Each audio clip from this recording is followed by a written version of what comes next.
This is the High School Crossfire. Welcome back. Firstly, you're going to expect three things from my speech. Firstly, a bit of rebuttal.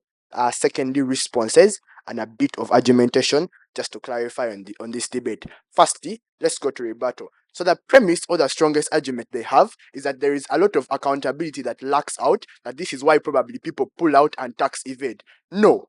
We tell you from Ray's speech that if people are looking for profit, that means they're trying to limit expenditure. If they are trying to limit expenditure and you still want to extend that expenditure, then they'll have to directly evade from that kind of expenditure that you're putting on them. And it becomes far much worse if you increase that kind of expenditure that you're putting in them. What am I calling the expenditure? The increase in the taxes that exist that these people keep on pushing. But even when, I think, just on clarity, even if these people are accountable, but even though you make things, you provide things like accountability, but still give those high taxes, people will not be intuitive to pay to those high taxes because they are still affecting their mission of profit gain. I don't think that they clarify that, but anyway, let's take them at their base. I think there are two responses I'll give to them. Firstly, on the argument of social contract, I think just on simple grounds, I think social contract comes far much more if you don't have things like high taxation, if the country doesn't need things like that.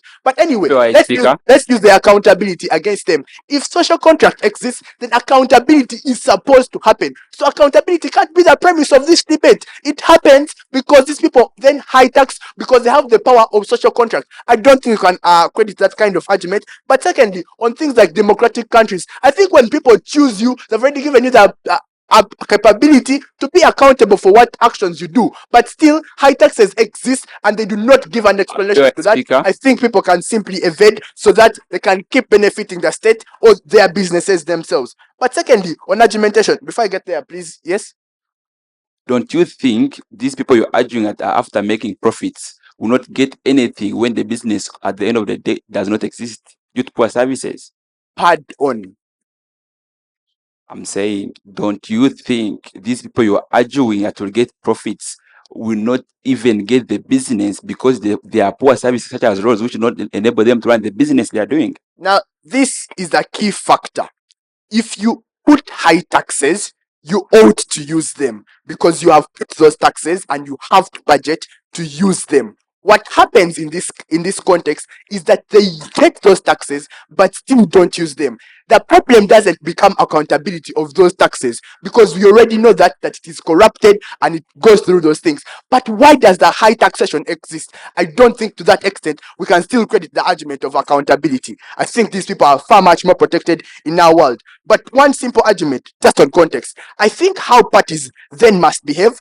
Which parties are these? Government and private entities. Things like high taxation do not solve the problems that these people want. Because if private entities are there to profit these kinds of people and develop the state, I think it is far much more preferable to let them work because they still promote the economy and the economy stands because they are working to give revenue and to give people jobs. I think that kind of wealth creation doesn't exist on their world even when accountability comes in place. But secondly, of how people are working to benefit the state. Firstly, if you limit their profit, they buy out of work. That buy out of work makes people less unemployed and makes people less rich. That means that the government is directly affected by that. But what happens in this kind of context? The government still goes and funds things like security and armies so that its own people go and work in places where there is no taxation that happens to those people. I don't think I can credit any of their arguments. Thank you.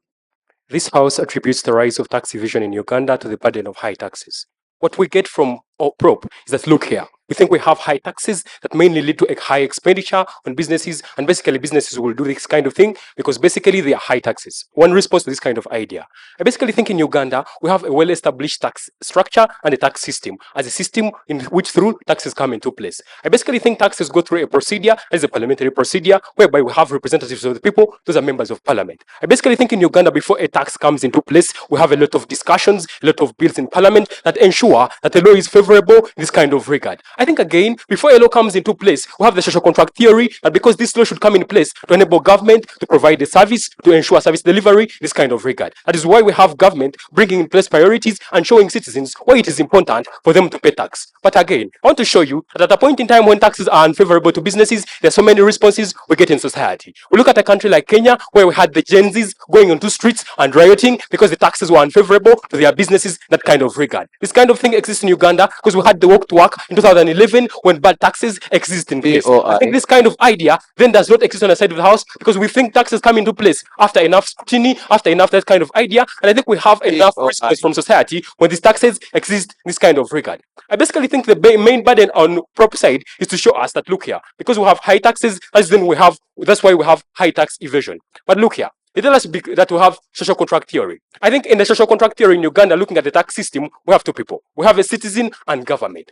A citizen pays tax mainly because I take it. So what do you attribute the tax evasion? Thank you so much. Our side of the house attributes tax evasion to lack of accountability because government has failed to deliver its part in the social contract theory where it has to provide social services as the main reason as to why citizens pay taxes. When citizens pay taxes, they expect government sort of like provide services. What we see in Uganda is basically nothing because Uganda is a country that is characterized by a lot of media attention. Uganda is a country that has a lot of campaigns, that is to say the Kampala Protocol exhibition. Citizens are aware that government is not doing this kind of thing. We have protocols, we have these things existing in society, and this basically do not provide the right image to the citizens. At a point in time when citizens feel like government is not providing accountability for the taxes they pay, they would deliberately do something to avoid these taxes. This never exists on the side of the house because they're talking about high taxes. I think lack of accountability then gives you people, like the people who are much more privileged, who have much higher connections in URA. These kinds of people get access to the mechanisms that can enable them to deliberately avoid tax because they are basically connected in that kind of regard. I think that kind of lack of accountability leads to a higher risk of tax evasion compared to what they say. I think Ugandans are basically much more willing to pay taxes because it is their obligation. It's their legal obligation and their constitutional mandate, and the Constitution of Uganda in 1995 implicitly supports taxation as a means to fund government functions, with Article 17 emphasizing citizens' duties to contribute to national development. But at the point in time when government fails to fulfill its role through lack of accountability, because we see government is not fulfilling the citizens' interests. When I am paying tax and government is not making sure that I have a good road, sort of like enable me to get profits by transporting my goods to the market, I basically won't pay tax because I do not find a good reason as to why we pay. I think the main burden of tonight's debate is to show us that look here, we have high taxes and this is why this kind of thing exists. I think this does not exist mainly because the taxes that come into place are mainly considered by the citizens, and the citizens find it very important to pay these taxes because they think government has a bigger role to play, because they think government has to maintain security. They can never argue that security is not important in our country because we think when there is no peace, when there is no good business environment, businesses will never thrive. I think it is important for these people to understand that if government provided these services and ensure that there are good roads where people can take their businesses, they can trade and ensure that they get enough profit out of that. This profit from these good government services would ensure that it recovers, it sort of like pays for this kind of deficit they get. But at the point in time when this deficit exists, because government has failed to play its part in ensuring economic stability, would not achieve anything at the end of the day. Thank you. This is the High School Crossfire. We'll be back in a minute.